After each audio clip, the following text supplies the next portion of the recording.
This is probably my heaviest project ever. It's a concrete kitchen island with 2 dishwashers, and it's formed out of all these different pieces of concrete. I cast 17 different pieces of concrete, the heaviest of which weighs about 400 pounds. I'm really into brutalist architecture, so I created these 3 bays that have these nice sharp lines to them. These will serve as the homes for 3 bar stools that I'm going to carve out of cedar, each one being a little bit different, but all of them being organic in shape. These types of custom features would be expensive and difficult to coordinate with my general contractor. So I like a hybrid DIY approach where he builds the basics and then I come in and do the weird stuff. So this is the starting point for my kitchen island. Concrete floors with the plumbing and electrical rough-ins coming up through them. I'm going to start by making some short walls that'll give me structure to attach the concrete modules to. Cutting 2x4s with a compound miter saw is quite easy, and now I can assemble the walls just flat on the floor. I really like this Ryobi framing nailer because the compressor's on board and I don't have to bring out a separate air compressor and run hoses and all that stuff. I used the stud master to help with the layout, 2 feet on center. It's a handy tool, even though it has a sort of an unfortunate name. I added some perpendicular studs to the short wall, and this will just give me a point to attach them to the long wall. This kind of framing is pretty easy, and as long as your cuts are relatively consistent, everything should go smoothly.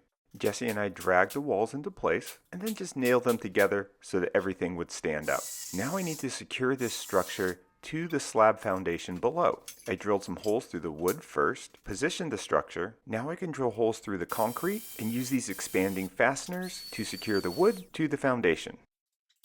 I'm sheathing the exterior of these walls with 3/4 inch furniture grade plywood. This will provide some strength to the walls themselves and give me a thick enough surface to attach all the concrete blocks to. Now I can take measurements of the perimeter of these walls and start making the molds for the individual pieces. I'm trying a new mold making material, HDPE plastic. I ordered 1-inch thick pieces from Acme Plastics, and this stuff cuts quite easily and very cleanly on a table saw. I'm stacking to pieces to create that brutalist aesthetic in the concrete. But to keep the edges from being too sharp, I'm just rounding them over a little bit with my palm router and a 1/8 radius bit. Now I can screw the pieces together, and I'm just pre-drilling my holes and countersinking them so that these plastic pieces can stack nice and tight. I bought some cheap aluminum corner clamps, and I'm using these as guides to hold my plastic pieces at right angles.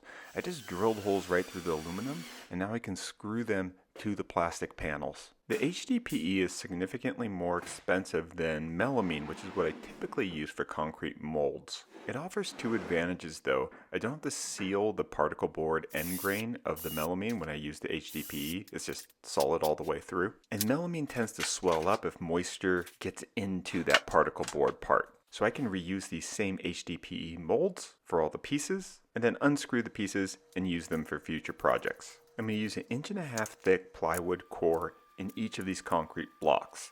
I make this by just gluing up 2 pieces of plywood, and then I seal it with some clear coat. This reduces weight, gives me an attachment point to the framed out wall, and it also allows me to mount the rebar at just the right height.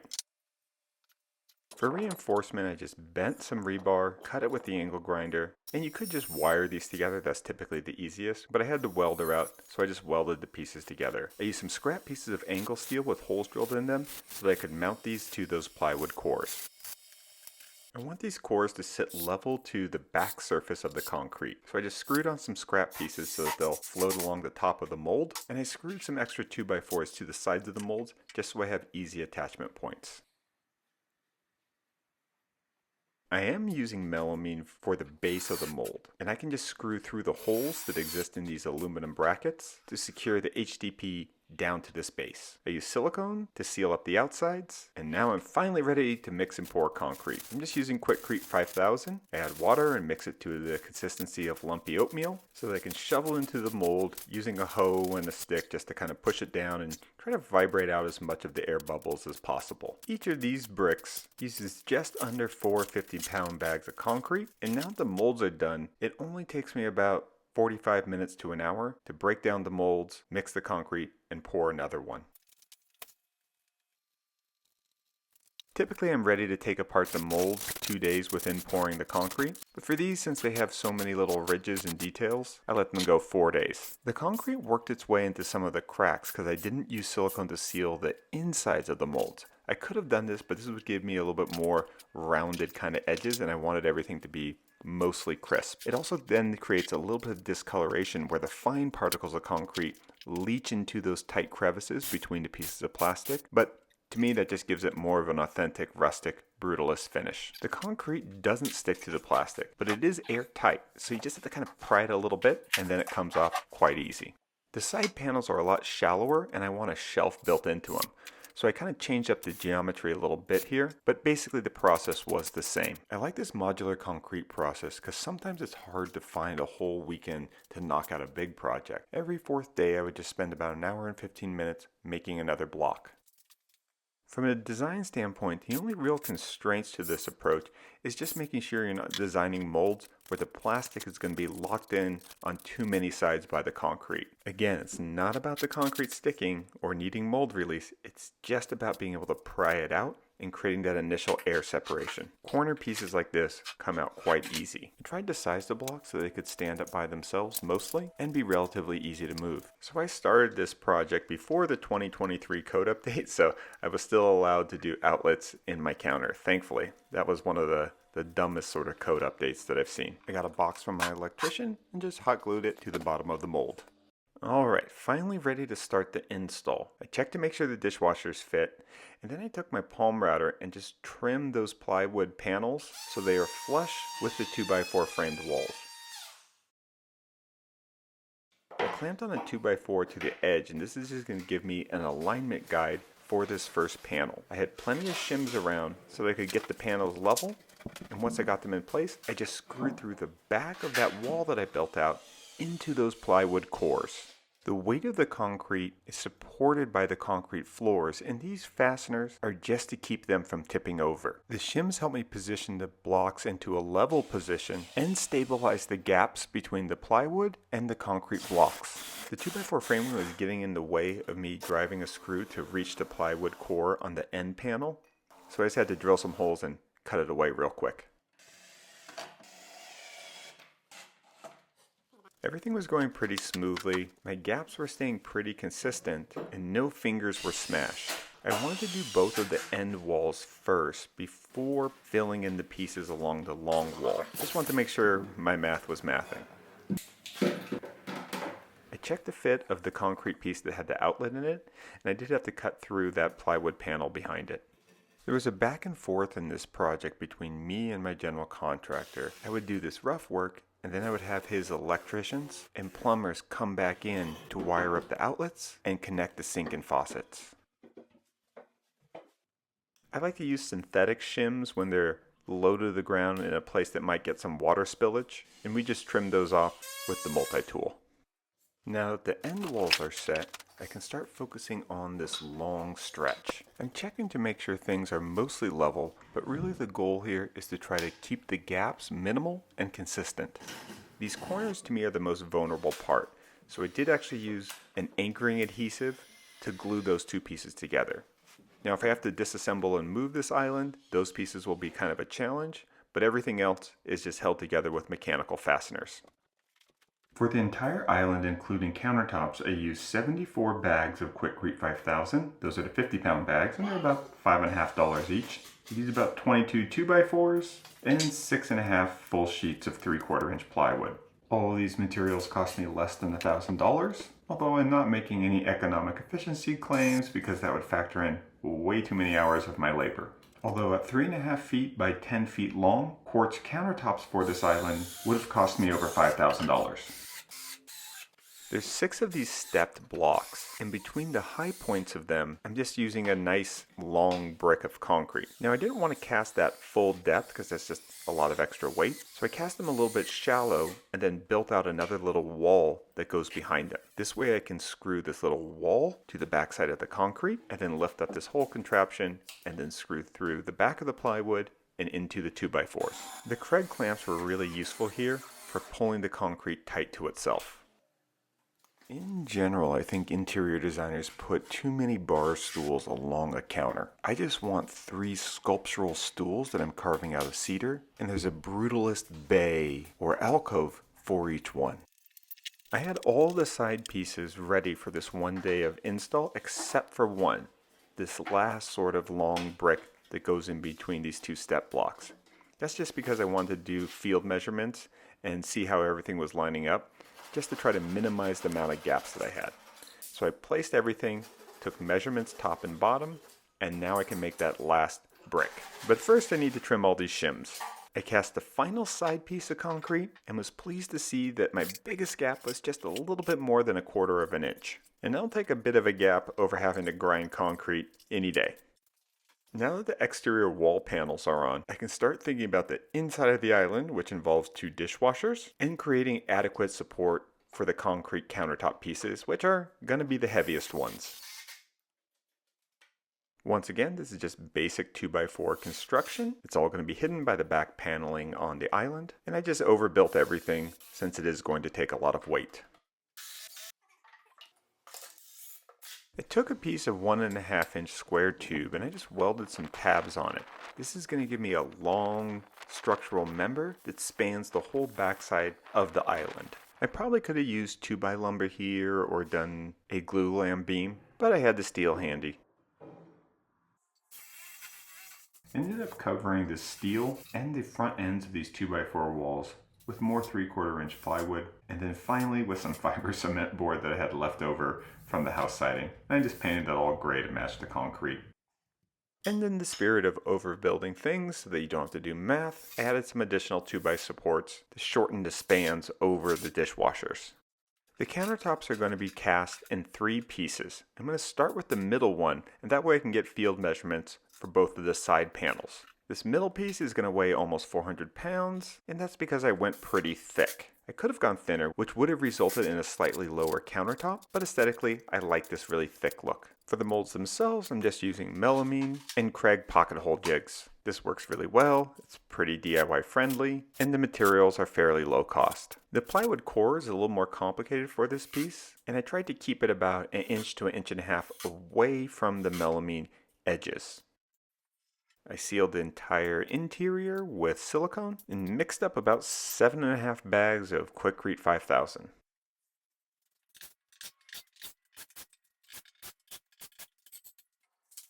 When you make a countertop this thick, typical hardware for faucets won't reach through that thickness and allow you to fasten them securely. So I used 2 sizes of PVC pipe to create an insert. This will allow me to have the tightening hardware go up inside the wider part of that pipe and secure the faucet. This is quite heavy, so I brought in some help and then staged this so that we had resting points along the way. We put 2x4s underneath its final locations so we could get it roughly placed before sliding them out.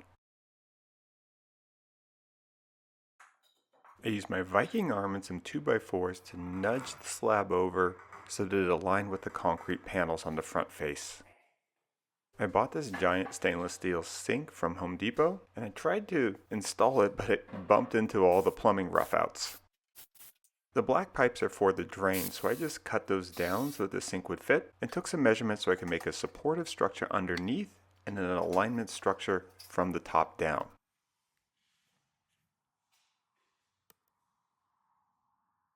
To fasten the sink into place, I'm cutting some 1/4-inch aluminum bars and drilling holes in them to make some super sturdy brackets. Now I can squirt silicone around the perimeter of this undermount sink, use these structures to get it aligned and hold it in place, while I screw in these aluminum brackets that will clamp the flange of the sink to the underside of the countertops. I was a little aggressive with the silicone, so I used some rubbing alcohol just to clean off the inside of the sink. Now I can place the last 2 countertop slabs. These were really simple and easy to make, but definitely were still heavy. I sealed the entire island with Cheng Co. concrete sealer. I used this at my old house. I used it in the master bathroom for the countertops there, and I'll show it again when I do the video for the back cabinets here and those last 2 countertop pieces. But before I seal it, I gotta do a little grinding. So the countertops are set, but as you can see, this one's just a little bit off. This side is higher than this side, And we're also sticking out a little too far this way. Now, to make it go lower, if I push down here, they get more even, which means I need to shim over on that side to keep this side down. But first, let's try to see if we can nudge it over that way just a little bit. So I'm going to put in a clamp.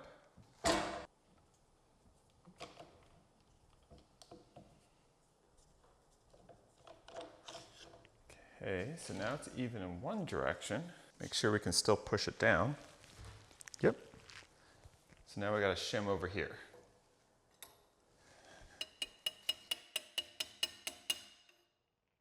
The countertops are now shimmed and I secured them to the 2x4 structure. Now I can go in and fill in the gaps between the side panels and the underside of the countertops with grout. I got a light gray grout that matches pretty well, and I just really packed it in into all the crevices. After shimming and securing the countertop slabs in place, I saw that the edges didn't align perfectly, and to be honest, I wasn't really expecting them to. My plan is to grind the edges down and then grout in between the cracks. Now this means you'll see exposed aggregate in some places and smooth concrete that was finished against melamine in others. This is an aesthetic that I like, but I'm sure I'll hear from some people in the comment section below. I used an old plastic bin as a dust shroud that I could hook my shop vac up to. This was able to keep the concrete dust to a reasonable mess.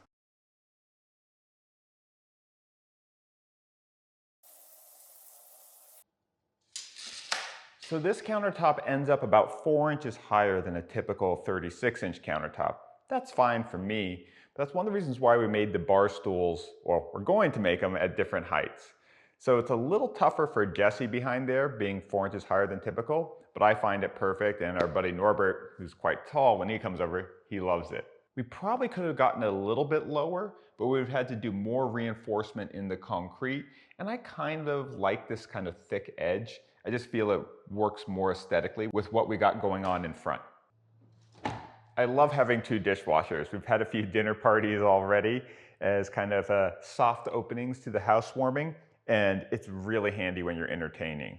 Now, in general, the backside of this is not my finest work. This is all just plywood and fiber cement that I had left over from other projects, and we just painted it to match, but I think it's good enough. If I was doing this for a client, I would probably spend a lot more time really getting the face of this all sort of, well, just a little sharper.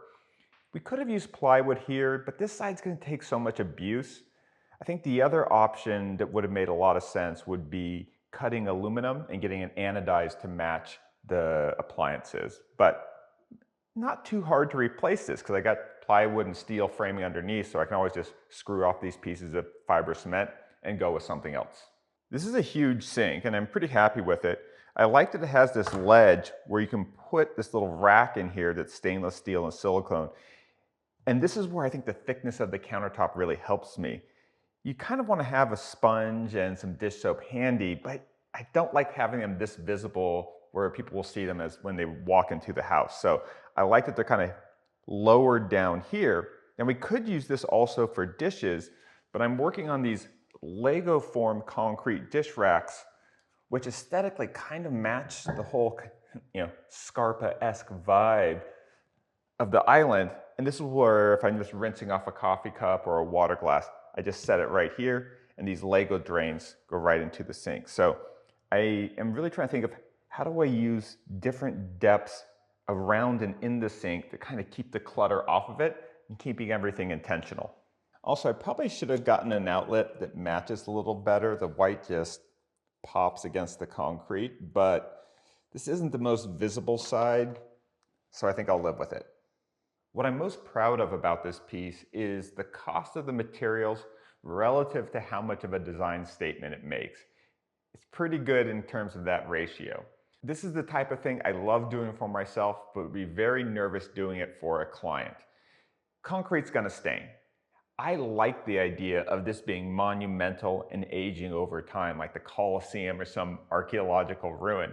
If something happened to this house, this thing's still gonna be here. So I don't mind the patina of a multitude of stains from daily use over time. I think the first few stains, and I've already got a few of them over where I'm making coffee on the other side, they kind of bother you a little bit. But as they accumulate, it just starts taking on more of the texture of real stone. Same thing with kind of grinding down the surface. I thought about grinding the whole surface so it looks the same, but then I'm thinking, no, this is what I like about monumental concrete, is that it is real, it is substantial, there is variations in the surfaces, and that's also incidentally why I like working with stone so much. So I'm very comfortable with it. I love the solidity. I love how it's so different from every other kind of high-end residential project I've done, and it actually didn't cost me that much. Now I know a lot of people are gonna say, why didn't you just form this all and do it in one piece? Well, I thought about it, I really did. It's just that so much can go wrong in a concrete pour. And I kind of like the ability to make it in pieces. One, from a workflow standpoint, it let me kind of take 2 or 3 hours at the end of the day, make another piece when I was focusing on the hotel more. I think it would be really cool to do this all at once. I'd probably might try something like that for an outdoor kitchen, do just a massive monolithic pour. And now that I got the mud mixer, I think that that's much more viable. But I will take the grout lines and the modularity. I think I definitely achieved the brutalist architecture aesthetic. This project is the first major one that I'm sharing that shows my new house, Maker Ranch 2.0. This was really affordable construction by California standards, and I did a lot of this hybrid approach where the GC would build the basic shell, and then I would come in and do, well, what I do. I'm using walnut veneer Europly from Columbia Forest Products on the shelving and cabinets around it. That should add some additional warmth along with those cedar bar stools. Let me know what you think in the comment section below, and don't forget to subscribe so you don't miss these upcoming episodes. Thanks. Bye.